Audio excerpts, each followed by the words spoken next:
বাংলাদেশের জাতীয় পতাকা অবমাননার অভিযোগে ভারতের পশ্চিমবঙ্গের ৩ যুবককে গ্রেপ্তার করেছে পুলিশ। গ্রেপ্তার ৩ জনই কট্টর হিন্দুত্ববাদী সংগঠন বজরং দলের সদস্য। গ্রেপ্তার ৩ জনের নাম আর্য দাস, সুবীর দাস ও রিপন চট্টোপাধ্যায়। পশ্চিমবঙ্গের উত্তর ২৪ পরগনা জেলার বারাসাত রেলওয়ে স্টেশন থেকে তাদেরকে গ্রেপ্তার করে পুলিশ।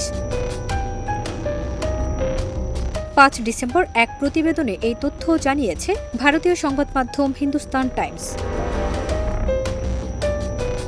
প্রতিবেদনে বলা হয়েছে, উত্তর ২৪ পরগনা জেলার বারাসাত রেল স্টেশনে বাংলাদেশের জাতীয় পতাকা এঁকে তার উপর দাঁড়িয়েছিল হিন্দুত্ববাদী সংগঠন বজরং দলের বেশ কয়েকজন সদস্য। এ সময় পতাকা অবমাননার অভিযোগে পুলিশ তাদের আটক করে থানায় নিয়ে যায়। জানা গেছে, গ্রেপ্তারকৃতরা যে বজরং দলেরই সদস্য তা স্বীকার করেছেন সংগঠনের নেতা বাপন বিশ্বাস।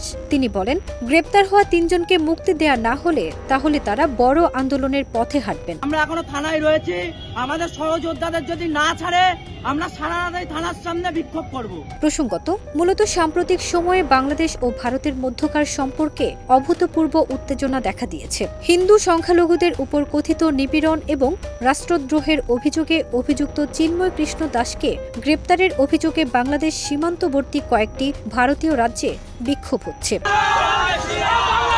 ফারজানা নিকিতা, দেশ রূপান্তর।